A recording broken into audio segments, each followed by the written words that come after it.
अस्सलाम वालेकुम दोस्तों, मैं हूं असलम आलम और आप देख रहे हैं गल्फ एक्सपर्ट।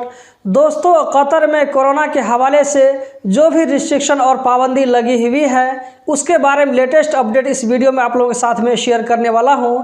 इसी तरह आप लोगों में से जो लोग मस्जिद में जाकर के नमाज़ पढ़ते हैं उन लोगों के लिए एक बहुत ही अच्छी खबर है, इस वीडियो के आखिर में मैं शेयर करने वाला हूं।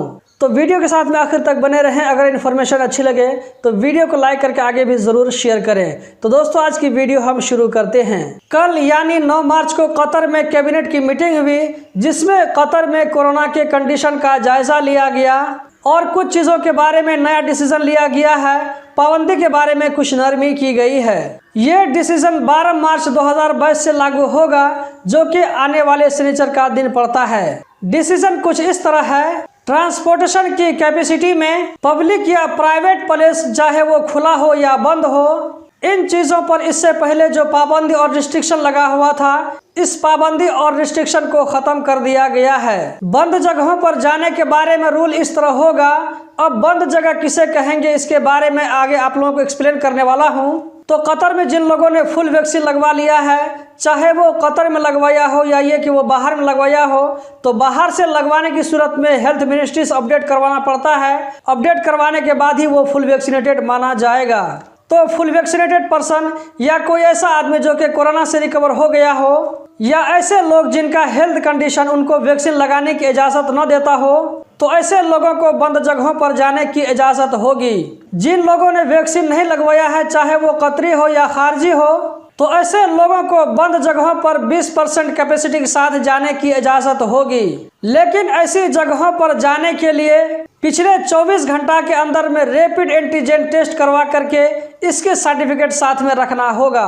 बंद जगहों में जिन जिन प्लेस का नाम आता है वो कुछ इस तरह है। फिजिकल ट्रेनिंग क्लब, शादी की party, sport event, conference, exhibition events, restaurant and cafe, amusement parks, swimming pool, water park, theatre और सिनेमा, इन जगहों को बंद जगह बोला जाता है। प्राइवेट सेक्टर हो या गवर्नमेंट सेक्टर हो, लोग कंटिन्यू ड्यूटी करते रहेंगे। और जिन लोगों ने अभी तक वैक्सीन नहीं लगवाया है उन लोगों को हर हफ्ते कोरोना का रैपिड एंटीजन टेस्ट करवाते रहना होगा। जबकि जिन लोगों ने वैक्सीन लगवा लिया है उन लोगों को इसकी जरूरत नहीं पड़ेगी।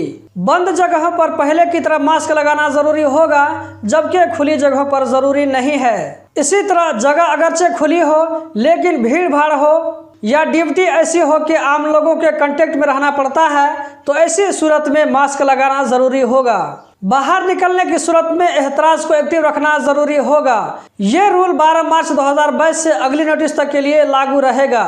औकाफ की तरफ से नमाज और मस्जिद के बारे में एक बहुत अच्छा अपडेट आया है। आप में से जो लोग मस्जिदों में जाकर नमाज पढ़ते हैं, ऐसे लोग इस अपडेट को सुनने के बाद में ज़रूर खुश हो जाएंगे।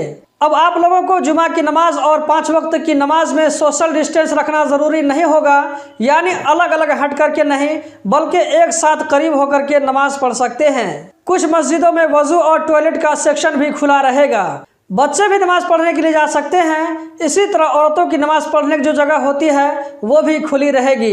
नमाज के लिए घर से मुसल्ला लेकर जाना जरूरी नहीं होगा। इसी तरह 5 वक्त की नमाज के लिए मस्जिद जाने पर एहतराज दिखाना जरूरी नहीं होगा। लेकिन जुमा की नमाज के लिए एहतराज दिखाना जरूरी होगा, क्योंकि वहां पर एहतराज चेक किया जाएगा सिर्फ जुमा की नमाज के लिए। और हर वक्त की नमाज के लिए मास्क लगाना जरूरी होगा। जिन लोगों को नज़ला, बुखार, खांसी की शिकायत है, ऐसे लोगों को मस्जिद में न जाने का सजेशन दिया गया है। ये रूल भी 12 मार्च 2022 से लागू होगा।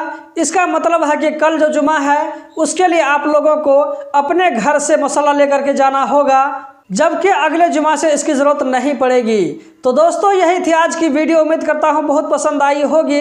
रोज़ाना इसी तरह की वीडियो देखते रहने के लिए चैनल को सब्सक्राइब करें, इस वीडियो को लाइक करें। वीडियो देखने का बहुत बहुत शुक्रिया।